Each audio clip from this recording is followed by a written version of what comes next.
Hello everyone, welcome to this particular session जहां पर आज हम डिस्कस करने वाले हैं जेकेएसएसबी एफएए में अकाउंटिंग के पोर्शन को and specifically previous year question. ये सेशन थोड़ा सा इंटरेस्टिंग होगा बिकॉज यहाँ पे not only we will be discussing the questions but इसके साथ मैं आज आपको देने वाली हूं एक प्रैक्टिस सेट। तो ये तो प्रीवियस ईयर क्वेश्चन है, जनरली ये क्वेश्चन अगर रिपीट करे या ना करे बट इसके जैसे क्वेश्चंस डेफिनेटली रिपीट करेंगे, तो वही आज हम करने वाले हैं। आप रेगुलरली मेरे सेशन को इस चैनल पे यहाँ पर देख सकते हैं। मुझसे कनेक्टेड रहने के लिए मेरा एक टेलीग्राम ग्रुप है स्पेसिफिकली फॉर जेकेएसएसबी एफएफए, आप उसको ज्वाइन कर सकते हैं जहाँ पे आपको सारे सेशंस का, सारे लेटेस्ट अपडेट्स का पता चलता रहेगा। और जो पीडीएफ डाउनलोड करने का लिंक है वो डायरेक्टली उस टेलीग्राम ग्रुप में भी चला जाएगा। कमेंट सेक्शन में या फिर डिस्क्रिप्शन में आपको सारी डिटेल्स मिल जाएंगी। हमारा कोर्स भी है, अगर आप इंटरेस्टेड है जानने के लिए about the entire video course that we have launch for JKSSB, आप उसके लिए भी फॉर्म भर सकते हैं या फिर अगर आप टेलीग्राम पे भी कनेक्ट हो जाएं तो all the things would be provided there. ठीक है, चलिए स्टार्ट करते हैं। मेरा नाम प्रियांशु है, मैं आपको जेकेएसएसबी एफएफए में अकाउंटिंग, स्टैटिस्टिक्स और इकोनॉमिक्स की प्रिपरेशन करवा रही हूँ। प्रोफेशन से मैं चार्टर्ड अकाउंटेंट हूँ और इन सारी चीजों को मैंने कई साल पढ़ा है and hence I have relevant experience to teach all the subjects. चलिए स्टार्ट करते हैं।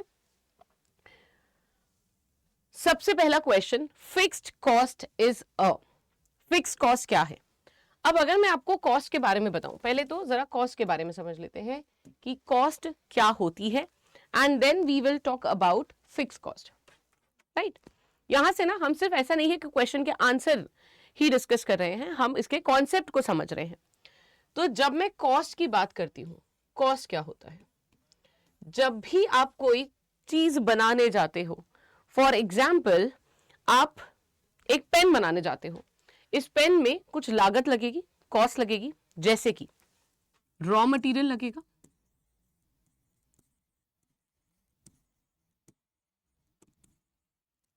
मजदूर लगेंगे जो इसे बनाएंगे, उनको भी हमें वेजेस देनी पड़ेगी। ठीक है, देन अगर इसको बनाने के लिए मैंने एक छोटी सी फैक्ट्री रेंट पे ली है, वो रेंट लगेगा, तब जाके ये हमारा जो पेन है ये बन पाएगा। करेक्ट। अब इन दोनों को अगर आप ध्यान से देखो तो कुछ डिफरेंस है। अगर मैं एक पेन बनाती हूं तो जो रॉ मटेरियल है वो एक पेन का ही लगेगा। करेक्ट। सिमिलरली वेजेस का प्रोपोर्शन भी वैसा ही होगा।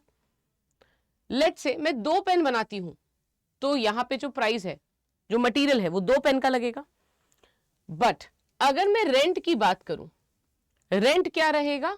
सेम रहेगा। यानी मैं एक यूनिट बनाऊं तो भी मुझे सेम प्राइस देना पड़ेगा, सेम रेंट देना पड़ेगा। दो यूनिट बनाऊं तो भी सेम रेंट देना पड़ेगा। मैं 1000 यूनिट बनाऊं, मैं 2000 यूनिट बनाऊं तो भी रेंट सेम देना पड़ेगा। अब इससे हमें क्या डिफरेंस समझ आता है? अगर हम इन कॉस्ट को देखें, ये वाले पार्ट को देखें, तो ये वो लागत है, ये वो कॉस्ट है जो कि इंक्रीज हो रही है जब मेरी यूनिट इंक्रीज हो रही है। अगर मैं यूनिट्स को बढ़ा रही हूं तो ये मेरी कॉस्ट इंक्रीज हो रही है। लेकिन अगर मैं रेंट को देखूं तो मैं 3 यूनिट बनाऊं, 300 यूनिट बनाऊं, ये सेम है, ये चेंज नहीं हो रही। तो फिर क्या आप एक एजम्पशन लोगे कि जो चीज चेंज नहीं होती वो क्या होती है? फिक्स्ड। बोलते हैं ना, तुम तो वैसे के वैसे ही हो, जैसे पहले थे वैसे ही हो, सेम हो। राइट, तो सेम का मतलब क्या होता है? फिक्स्ड, यूनिफॉर्म, नहीं चेंज हो रहा। लेकिन इसको क्या हो रहा है? चेंज हो रहा है। तुम बदलते रहते हो। राइट, बदलते रहने का मतलब क्या है? वेरिएबल। तो यहां से हम कंक्लूड कर सकते हैं कि हमारी जो कॉस्ट है, लागत है, वो दो भाग में बटी हुई है। एक जो वेरिएबल है, एक जो फिक्स्ड है। वेरिएबल जो कि चेंज होती है या जो डिपेंडेंट है यूनिट प्रोड्यूस के ऊपर, यानी अगर यूनिट प्रोड्यूस बढ़ेगी घटेगी तो वेरिएबल कॉस्ट भी घटेगी बढ़ेगी।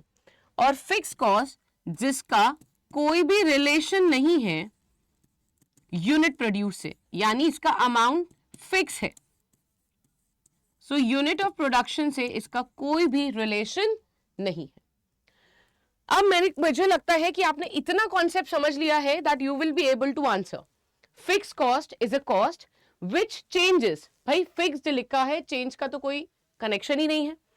Which is partly fixed and partly variable, fix का मतलब ये भी नहीं था, फिक्स का मतलब फिक्स है। Which do not change in total during a given period despite changes in output, ठीक है। Which remain same for each unit of output. Now देखो, हर यूनिट ऑफ आउटपुट के लिए वो सेम रहती है नहीं। एक और चीज देखो, अगर मेरा रेंट, अच्छा देखो बहुत अच्छा कॉन्सेप्ट का क्वेश्चन है, अगर मेरा रेंट 30,000 था तो मैं अगर एक यूनिट बनाती हूं तो रेंट कितना होगा, पर यूनिट 30,000 हो गया। 2 यूनिट बनाती हूं तो 15,000 हो गया। लेकिन अगर मैं 300 यूनिट बनाती हूं तो ये कितना हो जाएगा बताओ? 3,000 यूनिट अगर हम बनाते हैं तो ये 10 रुपए पर यूनिट हो गया। इसका मतलब जब हमारा यूनिट ऑफ प्रोडक्शन बढ़ रहा है पर यूनिट कॉस्ट सेम है। ये क्या बोल रहा है, which remain same for each unit of output, ये भी गलत है। हर यूनिट ऑफ आउटपुट के लिए फिक्स कॉस्ट सेम नहीं है, जैसे जैसे आउटपुट बढ़ता जाएगा फिक्स कॉस्ट कम होती जाएगी पर यूनिट पे। तो which do not change in total during a given period despite changes in output. तो मेरा आंसर क्या हो जाएगा यहां पर, सी। ठीक है, चलिए नेक्स्ट क्वेश्चन पे चलते हैं। Suppliers personal account are seen in the sales, nominal ledger, purchase ledger या फिर जर्नल लेजर।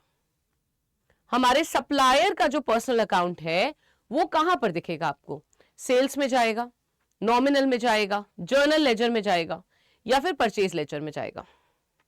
अब सप्लायर कौन होता है, सप्लायर कौन है, जो कि हमें रॉ मटेरियल सप्लाई कर रहा है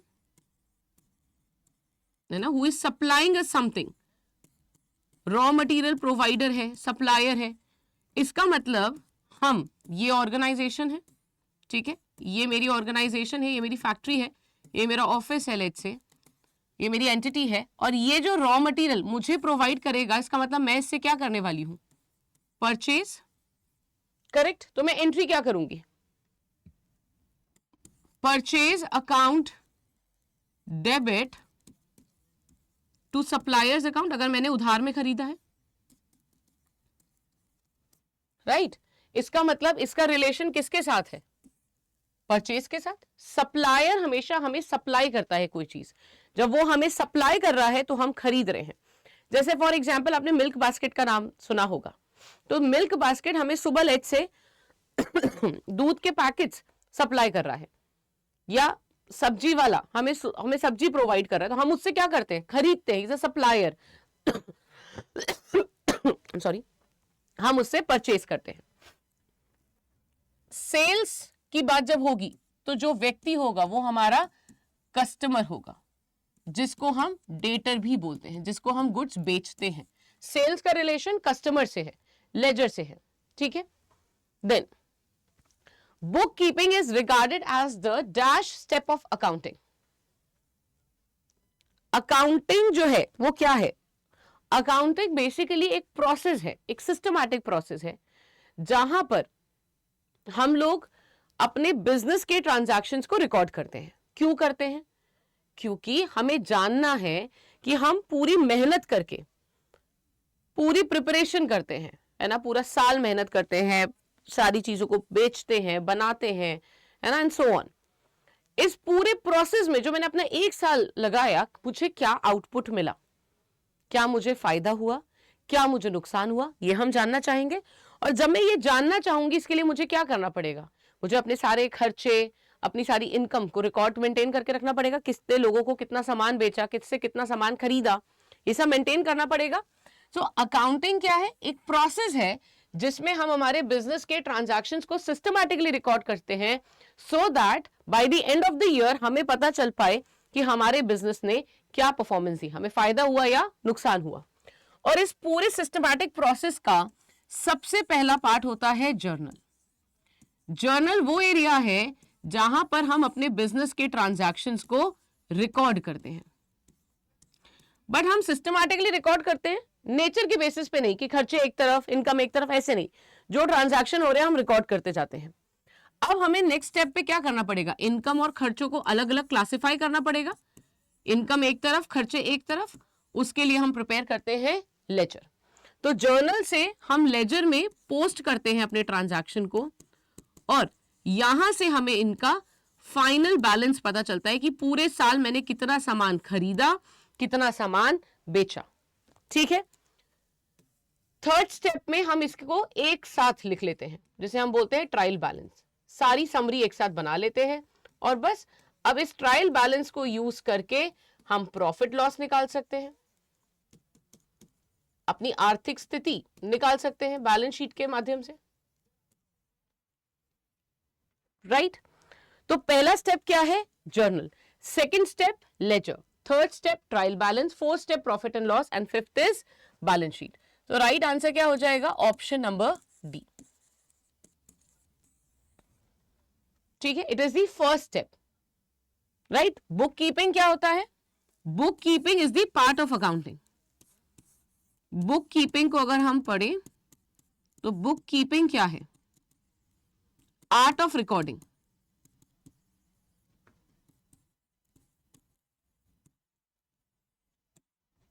तो आर्ट ऑफ रिकॉर्डिंग कौन सा है, फर्स्ट स्टेप है, इसलिए हमने फर्स्ट लिखा।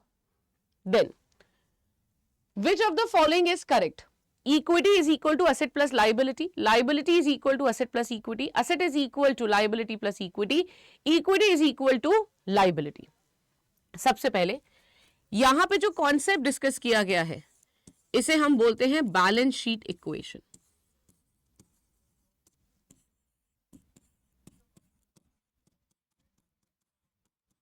इसको हम क्या बोलते हैं, balance sheet equation. Correct, generally ये इक्वेशन हमारी कैसे होती है, assets is equal to liabilities plus capital, capital को हम इक्विटी का भी नाम देते हैं, ओनर्स फंड, मालिकों का पैसा। ठीक है, ये जो इक्वेशन है बैलेंस शीट इक्वेशन, ये कहां से बनी गई है, ये बनी गई है डबल एंट्री बुक कीपिंग से।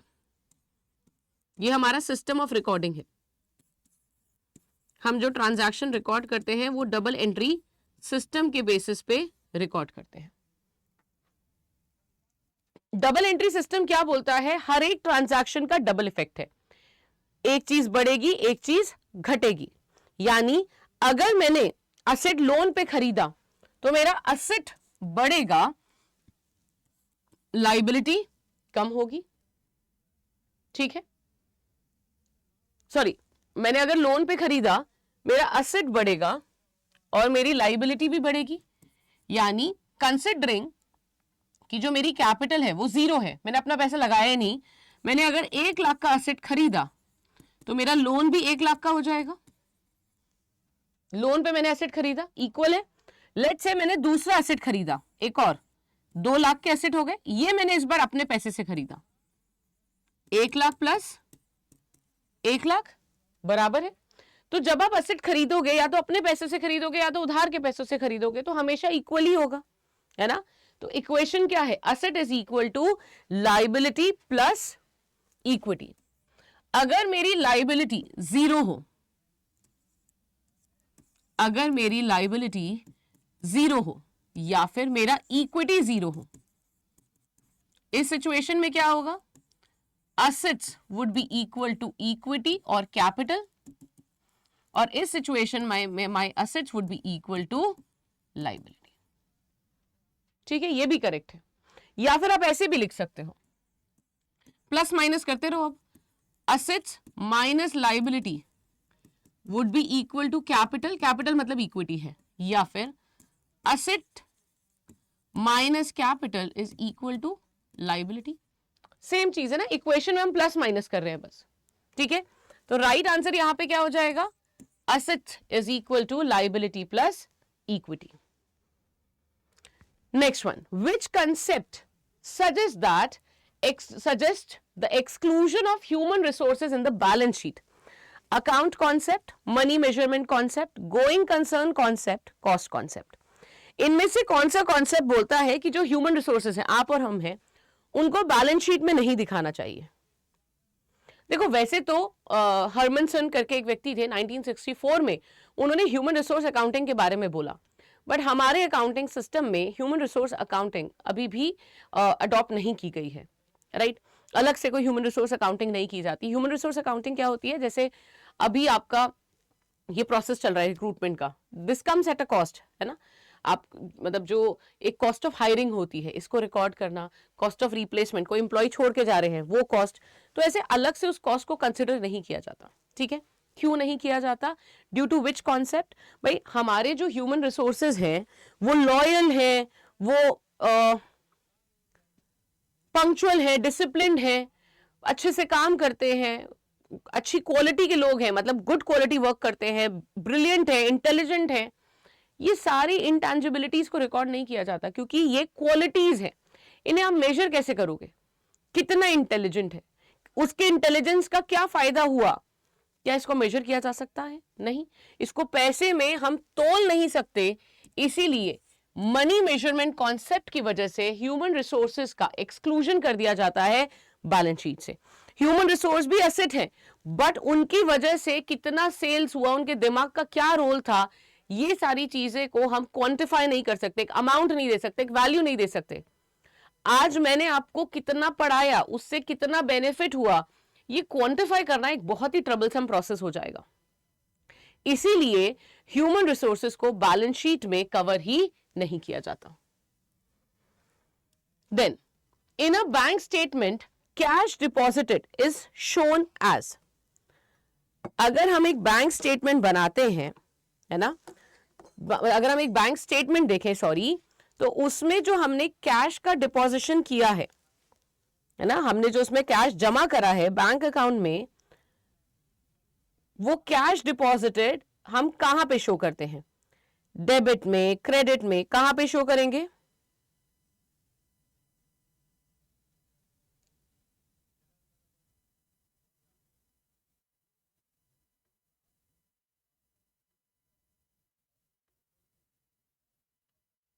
सोचिए कहां पे हम इसे रिकॉर्ड करेंगे।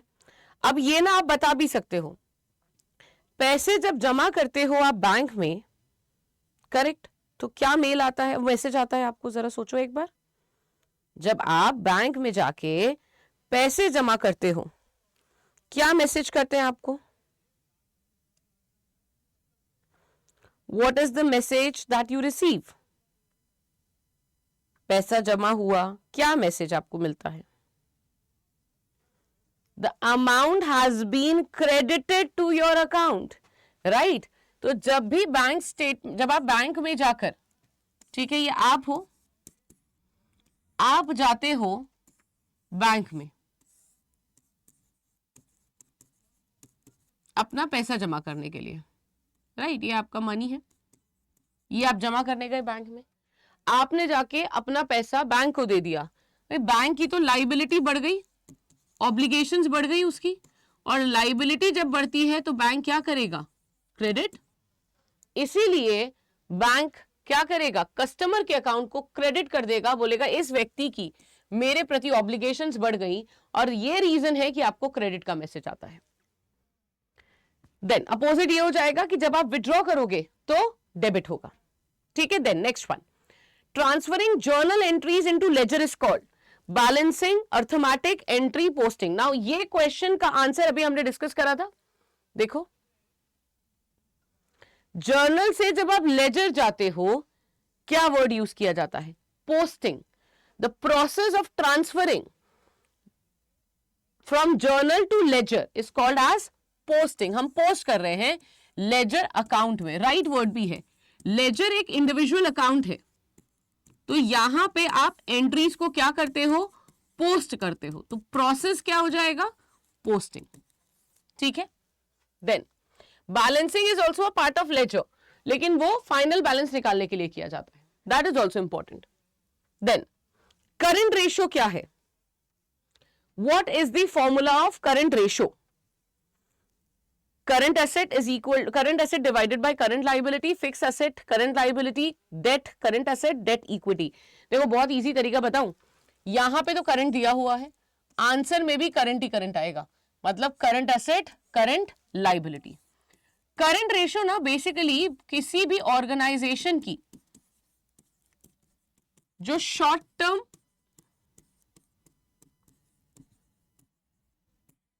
हालात है, कंडीशन है, उसके बारे में बताता है कि शॉर्ट टर्म में इनके पास पैसा है या नहीं, यानी आज में, कल में, परसों में, साल भर में क्या इनके पास पैसा है।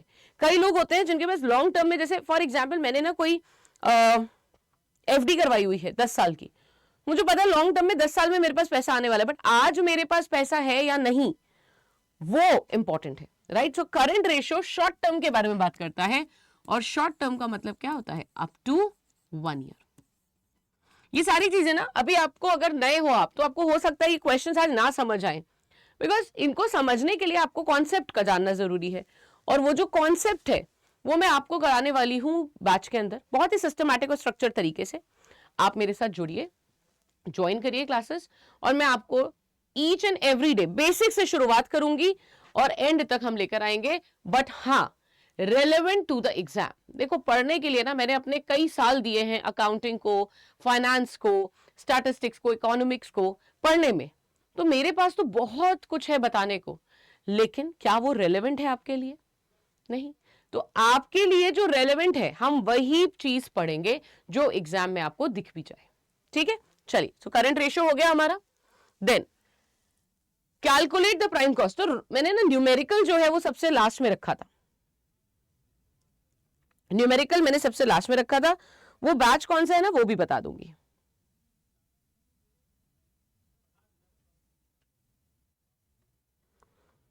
आपको इसमें निकालना है प्राइम कॉस्ट।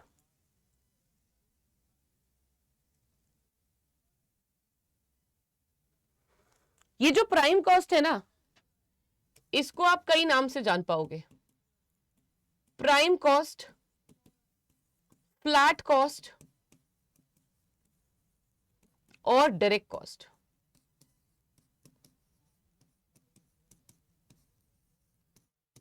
इतने नामों से जानी जाती है, और ये कुछ है नया नहीं, ये हमारी वेरिएबल कॉस्ट है, ये हमारी वेरिएबल कॉस्ट है, अभी हमने पढ़ा था, राइट। ये हमारी वेरिएबल कॉस्ट है, डायरेक्ट कॉस्ट है, जैसे नाम बोल रहे हैं ना डायरेक्ट, ये डायरेक्ट है, मतलब ऐसी कॉस्ट जो कि डायरेक्टली हमारे प्रोडक्ट से रिलेटेड है। अब देखो डायरेक्ट मटेरियल परचेज तो आपने 1 लाख रुपए का करा था, बट आपने कंज्यूम अभी 90,000 का ही करा। 1 लाख आपको क्यों दिया है? कंफ्यूज करने के लिए, राइट। आपने खरीदा 1 लाख रुपए का मटेरियल, बट आपने अभी यूज सिर्फ 90,000 ही करा है, तो 90,000 लोगे ना, जो पड़ा हुआ है उसको आप क्यों कंसिडर करोगे? फिर देखो direct labour 60,000, direct expense 20,000, direct word आ रहा है, यानी ये वो कॉस्ट है जो कि प्रोडक्शन से जुड़ी हुई है, यानी इसके बिना प्रोडक्शन नहीं हो सकता, इसके बिना गुड्स बन ही नहीं सकता, ये वो कॉस्ट है। फिर से बता देती हूं, कंज्यूम्ड हमने लिया है, परचेज नहीं, क्योंकि मैंने मटेरियल खरीदा था 1 लाख रुपए का, लेकिन अभी तक यूज सिर्फ 90,000 करा है, 10,000 का मटेरियल ऐसे ही पड़ा हुआ है, ठीक है। मैन्युफैक्चरिंग ओवरहेड्स, ओवरहेड्स का मतलब क्या होता है? Indirect cost. ये रॉ मटेरियल, सॉरी, ये प्रोडक्ट से बनाने के रिलेटेड कॉस्ट नहीं है, ये अदर कॉस्ट है। इसमें सिर्फ इस प्रोडक्ट की कॉस्ट नहीं होगी, हो सकता है मैं 2 प्रोडक्ट बना रही हूं, दोनों का कॉस्ट 30,000 है, तो ये डायरेक्ट नहीं है, इस पेन से बनाने की डायरेक्ट कॉस्ट नहीं है। लेट्स से मैं पेन भी बना रही हूं, पेंसिल भी बना रही हूं, उन दोनों का मिश्रण, उन दोनों की कॉस्ट 30,000 रुपए है। सो ओवरहेड्स का मतलब क्या होता है? Indirect cost. प्राइम कॉस्ट का मतलब क्या होता है? डायरेक्ट कॉस्ट, इसको हम फ्लैट कॉस्ट भी बोलते हैं, ठीक है। तो कितना हो जाएगा? 90,000 प्लस 60,000 प्लस 20,000। मैथ्स तो आप कर ही सकते हैं, पेपर भी है इसके अंदर मैथ्स का आपका। 1,70,000 आना चाहिए, राइट? करेक्ट, 1,70,000।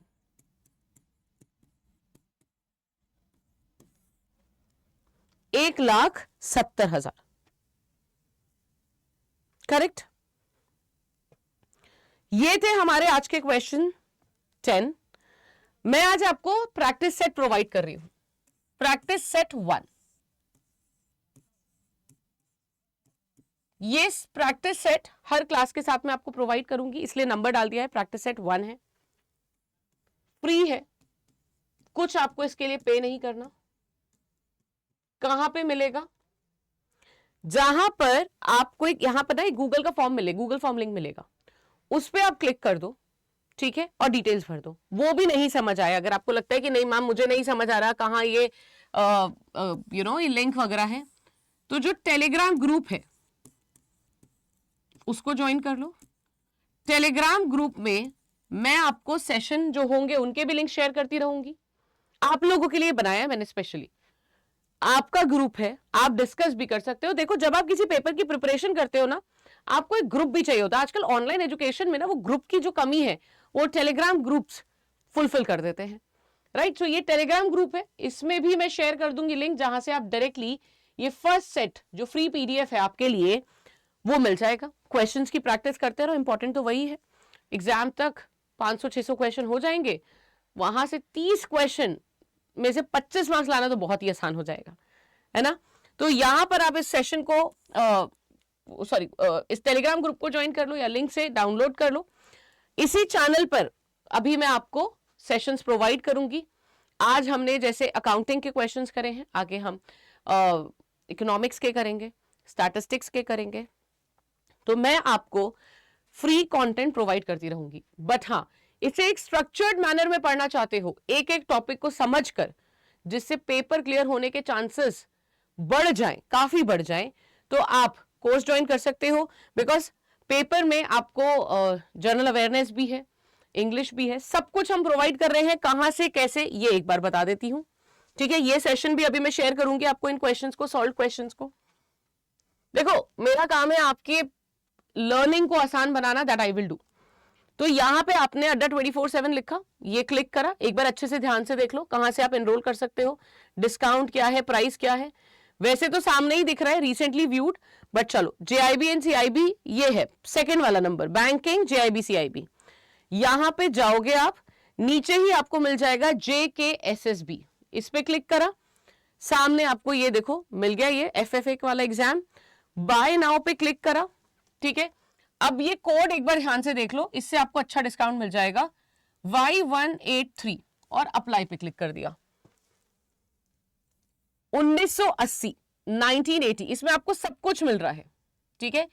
इसमें आपको सारी चीजें मिल जाएंगी, starting onwards from your GA, correct. ये सब कुछ आपको इसके अंदर मिल जाएगा।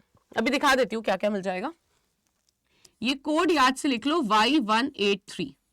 इस कोड से आपको 82 नहीं 83% डिस्काउंट मिलेगा, बट उसके लिए आपको एप्लीकेशन डाउनलोड करनी पड़ेगी अड्डा 24/7 की, चाहे आप गूगल स्टोर से कर लो या फिर एप्पल से कर लो, ठीक है, दोनों से मिल जाएगा। अब देखो इसमें मिलेगा क्या क्या, और नंबर भी बता दूंगी एक, ये नंबर है, इस पे भी कॉल कर सकते हो 09819819247।